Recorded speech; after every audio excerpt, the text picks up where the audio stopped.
হয়তো আমি একেলগতে ইলেকশন খেলিম আৰু ইলেকশন খেলিলে আমাৰ যদি 20টা জিকে তেতিয়াহ'লে আমাৰ কথা অনুসৰিহে কংগ্ৰেছ চলিব পাৰিব ভাল হ'বনে বেয়া হ'ব নহ'লে কংগ্ৰেছক অকলে এৰি দিলে অকল পেটটোহে ডাঙৰ কৰিব আহে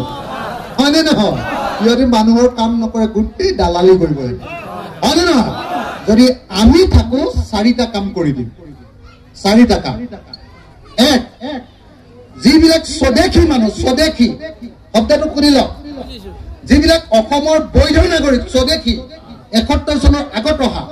সকলো মানুহকে মাটিৰ পট্টা দি দিম ভাল হ'বনে বেয়া হ'ব দুই যাক যাক মাটি দিলো সকলো মানুহৰ মাটিত যাতে সকলো সময়তে খেতি কৰিব পাৰে বছৰৰ সকলো সময়তে তাৰ কাৰণে জলসিঞ্চন ইৰিগেশ্যন পানী যোগান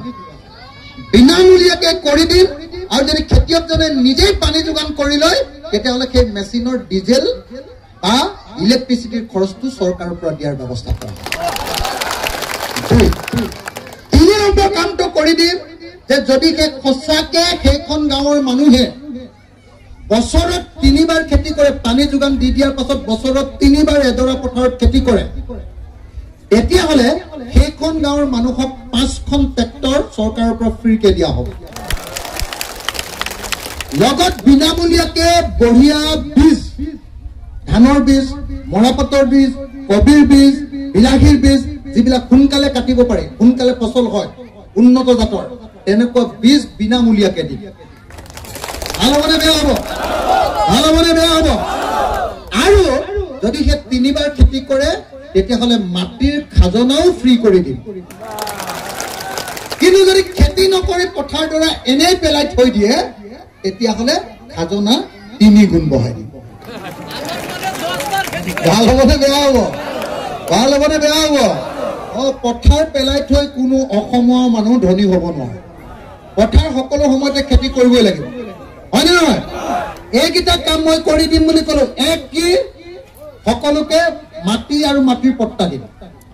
ভাল হ'বনে দুই মাটিত পানী দিম দুই মাটিত পানীৰ লগত কি কি দিম সেইবিলাকো ক'লো পানীৰ লগত বীজ পানীৰ লগত ট্ৰেক্টৰ পানীৰ লগত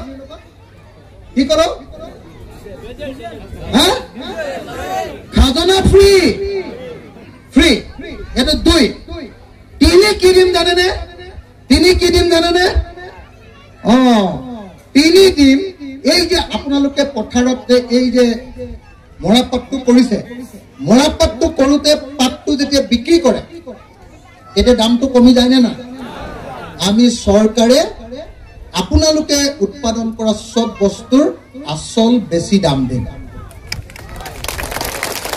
আৰু কোনোবা বেপাৰীয়ে যদি কম দামত বস্তু কিনিবলৈ আহে খেতিয়কৰ পৰা বেপাৰীটোক মই জেলত ভৰাই দিম কোনোদিন জেলৰ পৰা ওলাব নোৱাৰা ভাল হ'বনে বেয়া হ'ব ভাল এইটো কয় খেতিয়কৰ কাৰণে MSP প্ৰদান মিনিমাম ছাপোৰ্ট প্ৰাইচ দিয়া বুজি পাইছে নে নাই তিনি এইটো 3 নম্বৰ ক'লো যে খেতিয়কক বস্তুৰ আসল দাম দে আৰু 4 নম্বৰ কি কাম কৰিম জানেনে 4 নম্বৰটোৱে আটাইতকৈ ডাঙৰ কাম যিটো কাম অকল অখিল গগৈ বা ৰাইজৰ দল আহিলেহে অসমত হ'ব আন কাৰো দিনত কেতিয়াও নহয় সেই কামটো কি জানেনে সেই কামটো হ'ল আমি যদি চৰকাৰলৈ আহো আমি চৰকাৰলৈ অহাৰ পাছত অসমত এজনো নিবনুৱা থাকিবলৈ নিদিও কোনো মানুহে মিস্ত্ৰীৰ লগত যোগালি কৰি হাজিৰা কৰিবলৈ গৈ মাৰ খাব নালাগে কোনো মানুহে বেংগলোৰ চেন্নাই বা কেৰেলাত গৈ সিকিউৰিটি গাৰ্ড কৰিব নালাগে মই অসমৰ হিন্দু মুছলমান খ্ৰীষ্টিয়ান জৈন সকলোকে নিজৰ গাঁৱে গাঁৱে সৰু সৰু ইণ্ডাষ্ট্ৰি খুলি সৰু ইণ্ডাষ্ট্ৰি এটা ইণ্ডাষ্ট্ৰিত 50টা 60টা 100টা মানুহে চাকৰি পাব পুৰুষ আৰু মহিলা সবে পাব বুজিছেনে নাই এনেকুৱা ইণ্ডাষ্ট্ৰি খুলি যেনেকৈ ধৰক মৰাপাতৰ পৰা আকৌ মৰাপাতৰ পৰা সূতা বনোৱাৰ ইণ্ডাষ্ট্ৰি ধৰক বিলাহীৰ পৰা জেলি চচ টমেটো চচ জানেনে নাই এই যে হেৰিয়াৰ লগত খাই যে চচটো চাওমিনৰ লগত খোৱা চচটো সেইবিলাক বনোৱাৰ ইণ্ডাষ্ট্ৰি আচাৰ বনোৱাৰ ইণ্ডাষ্ট্ৰি বুজিছেনে নাই সেইটো বনাই দিম এনেকৈ বনাই সৰু ইণ্ডাষ্ট্ৰি য'তেই গাঁৱত এনেকুৱা ডাঙৰ ঘৰ আছে তাতে চৰকাৰৰ পিনৰ পৰা মেচিন দি চৰকাৰৰ পিনৰ পৰা সাইন্টিষ্ট দি তাতে উৎপাদন কৰিব আৰু উৎপাদন কৰোঁতে আপোনালোকে গৈ যাৰ ঘৰত যে কাম কৰিবলৈ মানুহ আছে পুৰুষে হওক বা মহিলাই হওক তেওঁলোকে কাম কৰিব পাৰিব আৰু এমাহত 30,000 টকাৰ দৰমহা পাব